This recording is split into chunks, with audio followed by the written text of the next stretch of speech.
Birdwatching, snowshoeing, living in the Portlands. Isn't that mostly industrial space? I bet you're wondering how this is possible. Who are you? Don Forbes, Waterfront, Toronto. Coffee? Thanks.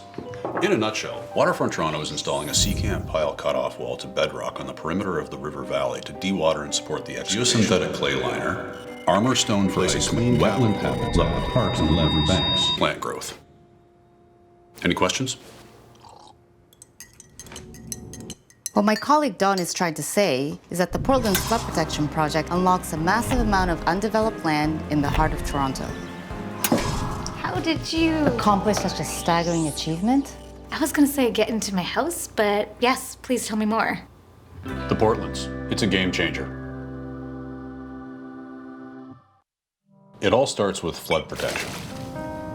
The Don River originally curved through natural wetlands. When the Portlands were developed, the lower Don was straightened and diverted into the Keating Channel. In the event of a major storm, when water rushes at high speed down the river, it can't make that sharp turn, and it floods most of the Portlands and its surrounding communities. That's where my house is. Or was. You said something about flood protection, right? You betcha. So that excessive stormwater has some place to go, we're designing a new path for the river using fluvial geomorphology. Fluvial what now? Fluvial geomorphology is the study of how streams naturally form and flow.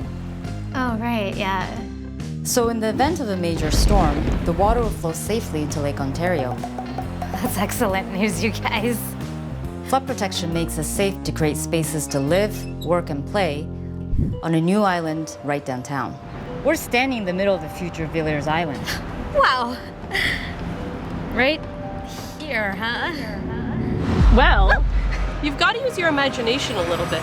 Once Villiers Island is complete, it'll be a destination, framed with natural green spaces and a world-class park with the biggest playground in Toronto. It starts with digging a new path for the Don River by excavating 1.4 million cubic meters of soil. The Portlands were created using low-quality contaminated fill, so a big part of the job is soil remediation. Soil remediation? Could you fill me in on that? Yeah, good one. It means we're reusing much of the soil to raise grades for flood protection and make it safe for inhabitants and users of the parks. It's a solid foundation for a new community. That's connected to the downtown. So we can reconnect with nature. Next, we'll create gorgeous nature and parks. The Portlands will contain 25 hectares of new public green space. And many new beautiful parks to explore, and habitat for animals like rock bass, white bass, Chinook salmon, painted turtle. You can access the river by canoeing and kayaking or explore the nature trails. You can birdwatch, snowshoe, and much more. Holy mackerel. Mackerel? Well, we've got those too.